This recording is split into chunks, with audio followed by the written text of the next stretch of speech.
ಎಲ್ಲರಿಗೂ ನಮಸ್ಕಾರ ಮತ್ತು ನನ್ನ ಯೂಟ್ಯೂಬ್ ಚಾನಲ್ಗೆ ಸ್ವಾಗತ. ಜಾತ್ರೆ ಎಂದರೆ ಹೀಗಿರಬೇಕು, ಜಾತ್ರೆ ನೋಡೋಕೆ ಎರಡು ಕಣ್ಣು ಸಾಲದು ಅಂತ ಹೇಳುವ ಉತ್ತರ ಕರ್ನಾಟಕದ ಕೊಪ್ಪಳದ ಶ್ರೀ ಗವಿಸಿದ್ದೇಶ್ವರ ಜಾತ್ರೆಗೆ ಸ್ವಾಗತ ಅಂತ ಹೇಳೋದಕ್ಕಿಂತ ನಾನು ನಿಮಗೆ ರೊಟ್ಟಿ ಜಾತ್ರೆಗೆ ಸ್ವಾಗತ ಅಂತ ಹೇಳೋಕ್ಕೆ ಇಷ್ಟಪಡ್ತೀನಿ. ಅದು ಯಾಕಂತ ಮುಂದೆ ನೀವೇ ನೋಡಿ. ನೀವು ಶ್ರೀಮಠದಿಂದ ಹೊರಗಡೆ ಬಂದರೆ ರೈಟ್ ಸೈಡಲ್ಲಿ ಸುಮಾರು 200 ಮೀಟರ್ ದೂರದಲ್ಲಿ ಜಾತ್ರೆಗೆ ಬರುವ ಭಕ್ತಾದಿಗಳಿಗೆ ಪ್ರಸಾದ ವ್ಯವಸ್ಥೆಯನ್ನು ಮಾಡಲಾಗಿದೆ.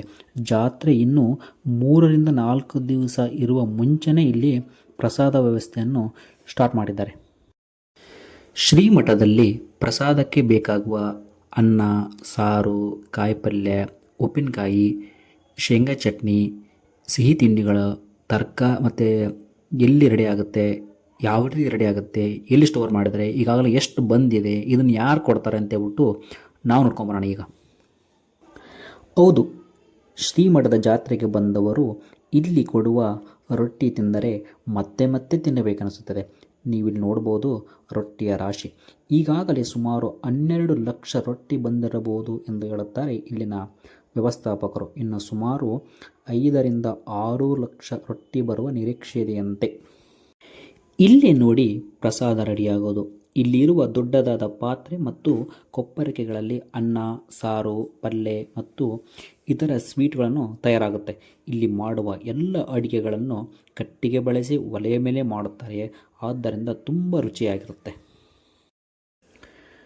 ಪ್ರಸಾದ ವ್ಯವಸ್ಥೆಯನ್ನು ಅಚ್ಚುಕಟ್ಟಾಗಿ ನಡೆಸಲು ಶ್ರಮವಹಿಸುವರು ಇಲ್ಲಿನ ವಿದ್ಯಾರ್ಥಿಗಳು.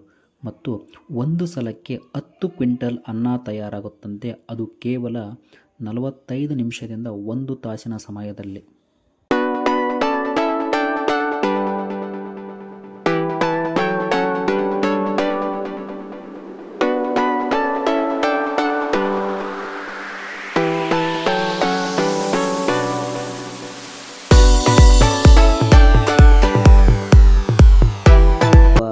ಧಾನ್ಯ, ರೊಟ್ಟಿ, ಸ್ವೀಟ್ಸ್ ಇರ್ಬೋದು, ಇನ್ನು ಎಲ್ಲ ಪದಾರ್ಥಗಳನ್ನು ಕೊಪ್ಪಳ ಮತ್ತು ಸುತ್ತಮುತ್ತಲಿನ ಜಿಲ್ಲೆಗಳಾದ ಗದಗ, ಬಳ್ಳಾರಿ, ವಿಜಯನಗರ ಇನ್ನು ಇತರೆ ಭಾಗಗಳಿಂದ ಭಕ್ತರು ಸ್ವ ಇಚ್ಛೆಯಿಂದ ಕೊಡುತ್ತಾರಂತೆ. ಇಲ್ಲಿ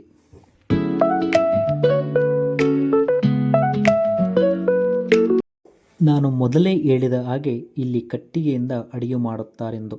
ಅದಕ್ಕೆ ಬೇಕಾದ ಕಟ್ಟಿಗೆಗಳನ್ನು ಭಕ್ತರು ತಂದು ಸುಮಾರು 1 ಎಕರೆಯಷ್ಟು ಜಾಗದಲ್ಲಿ ಹಾಕಿರುವುದನ್ನು ನೀವಿಲ್ಲಿ ಕಾಣಬಹುದು. ಉತ್ತರ ಕರ್ನಾಟಕದ ಕಟಕ ರೊಟ್ಟಿ ಜೊತೆ ಮತ್ತು ಯಾವ್ಯಾವ ಸ್ವೀಟ್ಸ್ ಅಂತ ಹೇಳ್ಬಿಟ್ಟು ಅಲ್ಲಿ ಅವ್ರನ್ನೇ ಒಂದ್ಸಲ ಕೇಳೋಣ. ಇದೆಲ್ಲ ಭಕ್ತ ತಂದು ಕೊಟ್ರವೆಲ್ಲ ಇಲ್ಲಿ ಏನೇ ಸ್ವೀಟ್ ಇರುತ್ತಪ್ಪ? ಇಲ್ಲಿ ಅಣ್ಣ ಜಿಲೇಬಿ, ಕರ್ಚಿಕಾಯಿ, ಬುಂದೆ ಉಂಡಿ, ಬುಂದೇವು ಮತ್ತ ಕರದಂಟ,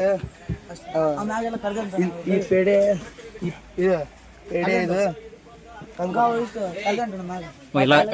ಎಲ್ಲ ಭಕ್ತರಿಗೆ ಕೂಡ ಪ್ರಸಾದ ಅಷ್ಟೇ. ಇದೆಲ್ಲ ಅಲ್ಲಿ ಆ ಕಡೆ ರೊಟ್ಟಿ, ಅವು ರೊಟ್ಟಿ 2 ರೂಮ್ ತುಂಬ.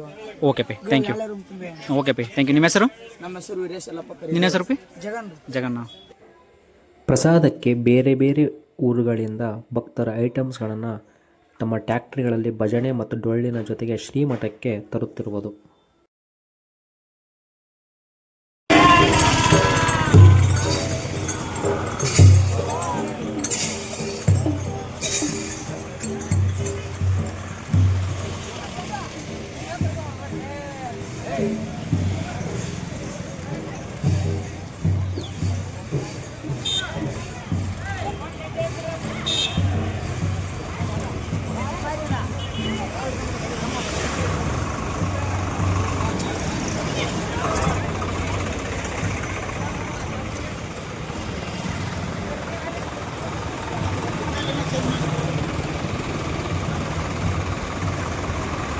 ಯಾವರು?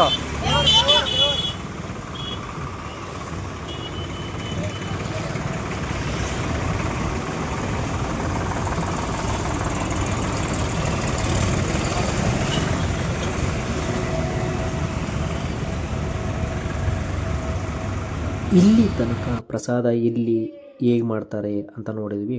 ಮಾಡಿದ ಅಷ್ಟೊಂದು ಪ್ರಸಾದವನ್ನು ಬರುವ ಲಕ್ಷ ಭಕ್ತರಿಗೆ ಯಾವ ರೀತಿ ಬಡಿಸ್ತಾರೆ ಅಂತ ನೋಡೋಣ ಈಗ.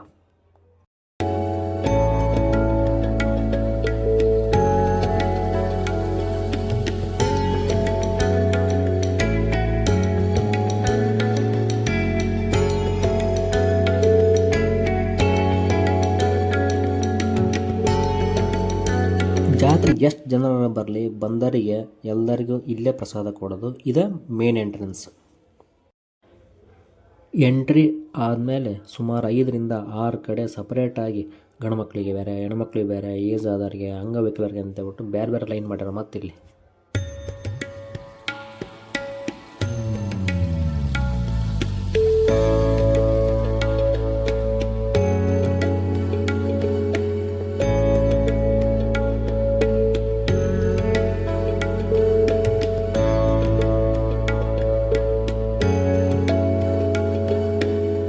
ಬರೀ ಜಾತ್ರೆ ಮಾಡಿ ತೇರು ಎಳೆದು ಕಾರ್ಯಕ್ರಮ ಮಾಡಿದ್ರೆ ಸಾಲದು, ಜಾತ್ರೆಗಳು ಮಾಡೋದ್ರ ಜೊತೆಗೆ ಜನರಿಗೆ ಅರಿವು ಮೂಡಿಸ್ಬೇಕು, ಸಾಮಾಜಿಕ ಕಳಕಳಿಯನ್ನು ಸಾರಬೇಕು ಅಂತ ಹೇಳಿದ್ದಾರೆ ಈಗಿನ ಶ್ರೀಮಠದ ಪೀಠಾಧಿಪತಿಗಳಾದ ಶ್ರೀ ಅಭಿನವ ಗವಿಸಿದ್ದೇಶ್ವರ ಸ್ವಾಮೀಜಿಗಳು.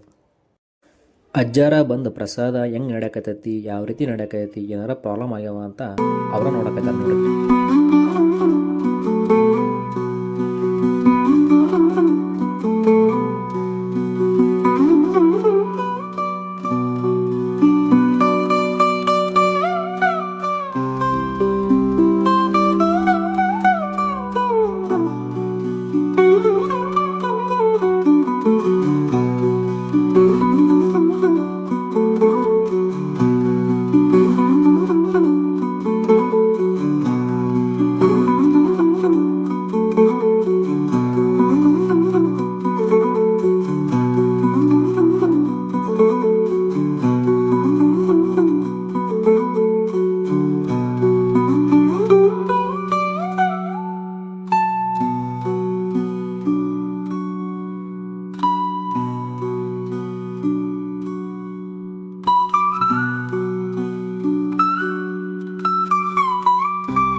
ಸುಮಾರು ಒಂದು 3ರಿಂದ 4 ಸುತ್ತ ಹಾಕ್ಯಂಡು ಮತ್ತು ನಾವು ಅಲ್ಲಿಂದ ತಟ್ಟೆ ತಗೊಂಡು ಒಳಗೆ ಹೋದ್ಮೇಲೆ ಸ್ವೀಟಿಗೆ ಬೇರೆ ಲೈನ್ ಐತಿ ಮತ್ತು ಖಾರದ ಐಟಮ್ಸಿಗೆ ಬೇರೆ ಲೈನ್ ಐತಿ ನೋಡ್ರಿ. ನಾವು ಪ್ರಸಾದ ತೊಗೊಂಡ್ವಿ. ಪ್ರಸಾದ ಅಂತೂ ಭಾಳ ರುಚಿಯಾಗಿತ್ತು. ಇಲ್ಲಿ ಬರೋ ಎಲ್ಲ ಭಕ್ತರಿಗೆ ಗೈಡ್ ಮಾಡ್ತಾ ಎಲ್ಪ್ ಮಾಡ್ತಾ ಭಾಳ ಅಚ್ಚುಕಟ್ಟಾಗಿ ನಡ್ಸ್ಕೊಂಡು ಹೋಗ್ತಕ್ಕಂಥ ಮಠದ ಎಲ್ಲ ವಿದ್ಯಾರ್ಥಿಗಳಿಗೆ ಮತ್ತು NCC ತಂಡದವರಿಗೆ ನಮ್ಮ ಕಡೆಯಿಂದ ಧನ್ಯವಾದ ಹೇಳೋಣ. ಅದ್ರ ಜೊತೆಗೆ ಕರ್ನಾಟಕದಲ್ಲಿ ಇದೇ ರೀತಿ ಎಲ್ಲ ಧರ್ಮದ ಬಡ ವಿದ್ಯಾರ್ಥಿಗಳಿಗೆ ಉಚಿತ ಊಟ ವಸತಿ ಕೊಟ್ಟು ವಿದ್ಯಾಭ್ಯಾಸಕ್ಕೆ ಸಂಸ್ಥೆಗಳು ಮತ್ತು ಮಠಗಳು ಬೆಳೆಯಲಿ ಮತ್ತು ಇಂಥ ಸ್ಥಳಗಳಿಗೆ ನಾವು ಹೋದಾಗ ಎಲ್ಲರ ಸ್ವಚ್ಛತೆಯನ್ನು ಕಾಪಾಡೋಣ ಅಂತ ಹೇಳ್ತಾ ಈ ವಿಡಿಯೋ ನಿಮಗಿಷ್ಟ ಆದರೆ ಒಂದು ಲೈಕ್ ಕೊಡಿ, ಬೇರೆಯವರಿಗೆ ಶೇರ್ ಮಾಡಿ, ಮತ್ತು ಇನ್ನೂ ಚಾನಲ್ನ ಸಬ್ಸ್ಕ್ರೈಬ್ ಮಾಡಿಲ್ಲ ಅಂದರೆ ಸಬ್ಸ್ಕ್ರೈಬ್ ಆಗಿ ಅಂತ ಹೇಳ್ತಾ ಮತ್ತೆ ಹೊಸ ಜಾಗದಲ್ಲಿ ಹೊಸ ವಿಷಯ ಜೊತೆಗೆ ನಾನು ನಿಮಗೆ ಸಿಗ್ತೀನಿ. ಅಂಟಿಲ್ ಅನ್ಲೆಸ್ ಟೇಕ್ ಕೇರ್, ಬಾಯ್ ಬಾಯ್.